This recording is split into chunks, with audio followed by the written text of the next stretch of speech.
Hi friends, welcome channel fact Ganesha.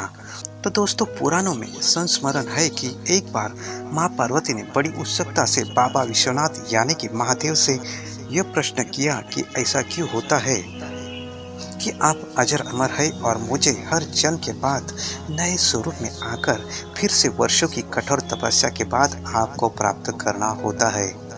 जब मुझे आपको प्राप्त ही करना है तो फिर मेरी यह तपस्या क्यों, मेरी इतनी कठोर परीक्षा क्यों, और आपको कंठ में पड़ी ये परमुंड माता तथा आपके अमर होने का कारण व रहस्य क्या है। महाकाल ने पहले तो माता को यह गूढ़ रहस्य बताना उचित नहीं समझा। तो दोस्तों, परंतु श्री हट के आगे उनकी एक न चली। भगवान शंकर ने माँ पार्वती माँ पार्वती से एकांत व गुप्त स्थान पर अमर कथा सुनने को कहा ताकि कोई ना सुने, क्योंकि जो इस कथा को सुन लेता है वो अमर हो जाता है। इस कारण शिव जी माँ पार्वती को लेकर किसी गुप्त स्थान की ओर चल पड़े। सबसे पहले भगवान भोले ने अपनी सवारी नंदी को पहलगाम पर छोड़ दिया। इसलिए बाबा अमरनाथ की यात्रा पहलगाम से शुरू करने का बोध होता है। आगे चलने पर चंद्रमा को चंदनबाड़ी में अलग कर दिया और गंगा जी को पंचतरणी में। उसके बाद कंठाभूषण सर्पों को शेषनाग पर छोड़ दिया। इस प्रकार इस पड़ाव का नाम शेषनाग पड़ा। आगे की यात्रा में वो अगला पड़ाव गणेश टॉप पड़ता है। तो दोस्तों, इस स्थान पर बाबा ने अपने पुत्र गणेश को भी छोड़ दिया था, जिसका महागुना का पर्वत भी कहा जाता है। पिस्सू घाटी में पिस्सू नामक कीड़े को भी त्याग दिया।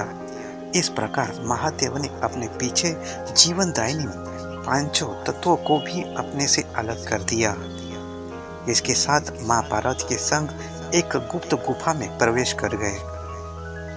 कथा कोई ना सुने, इसलिए शिवजी ने चमत्कार से गुफा के चारों ओर आग प्रज्वलित कर दी। फिर अमर कथा माँ पार्वती को सुनाना शुरू किया।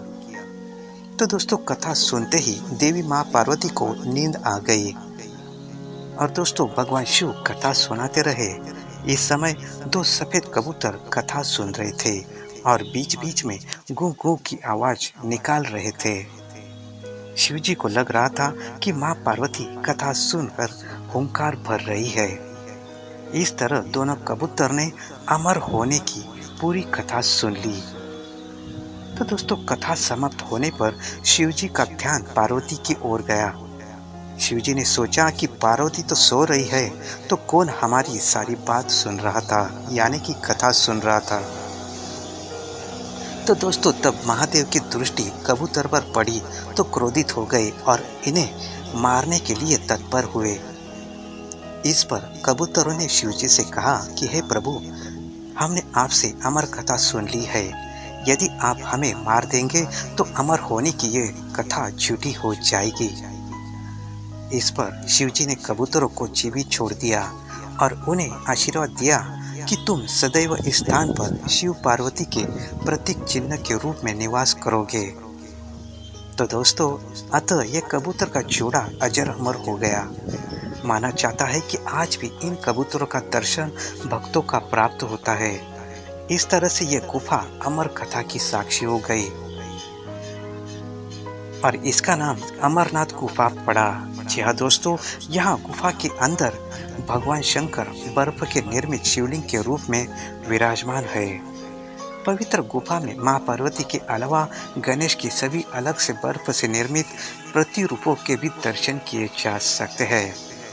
तो दोस्तों, इस तरह अमरनाथ एक अमर कथा का साक्षी है और दोस्तों, इस तरह इस गुफा का नाम अमरनाथ पड़ा। तो दोस्तों, आपके वीडियो कैसा लगा?